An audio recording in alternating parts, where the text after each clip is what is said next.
Hello friends and welcome to yet another video. आज की ये वीडियो आईएल्स से रिलेटेड है। बहुत सारे स्टूडेंट्स मुझसे पूछते हैं कि क्या 2026 में आईएल्स चेंज हो गया है, क्या कोई नए सेक्शंस या क्वेश्चन टाइप्स ऐड किए गए हैं, या जो पेपर बेस्ड आईएल्स है वो अभी तक अवेलेबल है या नहीं है। तो अगर आपको इन तमाम क्वेश्चंस के आंसर्स चाहिए तो इस वीडियो को आखिर तक ज़रूर देखिएगा। तो चलिए स्टार्ट करते हैं अपनी वीडियो। आईएल्स 2026 में चेंज नहीं हुआ है। आईएल्स का जो कोर स्ट्रक्चर है उसमें अभी भी वही 4 स्ट्रैंड्स हैं, जिसमें आपकी लिसनिंग है, रीडिंग है, राइटिंग है और स्पीकिंग है।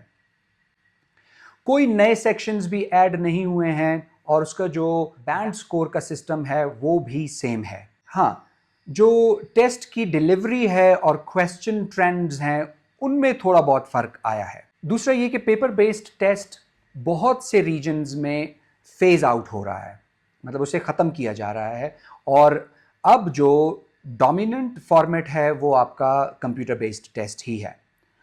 तो कोशिश कीजिएगा कि आप भी कंप्यूटर बेस्ड टेस्ट ही अटेम्प्ट करें। उसके 2 फ़ायदे होंगे। एक तो ये कि उसका जो रिज़ल्ट है वो बहुत ही फास्ट होगा, आपको 3 से 5 दिनों में उसका रिज़ल्ट मिल जाएगा।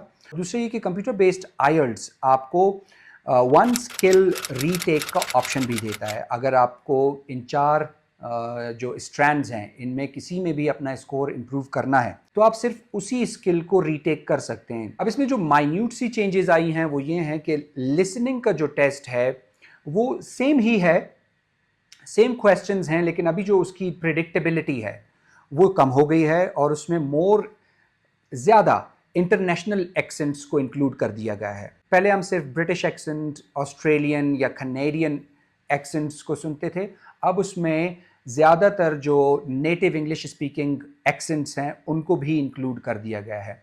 इसमें थोड़ा सा और आपको बताता चलूँ, एशियन एक्सेंट्स जिसमें मेनली आपका Indian accent and Pakistani accents, उनको इंक्लूड नहीं किया गया है। So you should focus more on native English speaking accents. Reading का भी वही ट्रेडिशनल फॉर्मेट है, लेकिन जो नए टेस्ट्स हैं इसमें आपका जो मैचिंग और सेंटेंस एंडिंग जो है वो ज़्यादा अपेयर हो रहे होंगे।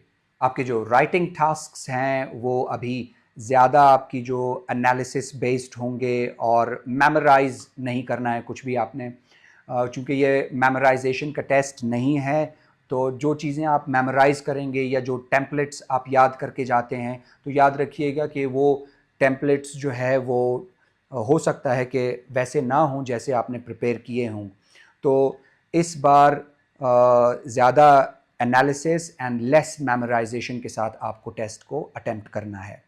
और जहाँ तक रही बात स्पीकिंग की, तो स्पीकिंग का वही सेम फॉर्मेट है, उसमें कोई ज़्यादातर मतलब कोई स्पेसिफिक चेंजेस नहीं आए हैं। हाँ, ज़्यादा मॉडर्न टॉपिक्स जो हैं जो ट्रेंडिंग में हैं उन पे ज़्यादा बात की जाएगी। सो याद रखिएगा कि वेल राउंडेड आपने जो है ना तैयारी करनी है, और ये जो चीज़ें मैंने आपको बताई हैं अगर आप इसको जहन में रखते हुए अपने टेस्ट को अटेम्प्ट करेंगे तो आपके जो बैंड स्कोर हैं उसके इंक्रीज़ होने के चांसेस बहुत ज़्यादा हो जाएंगे।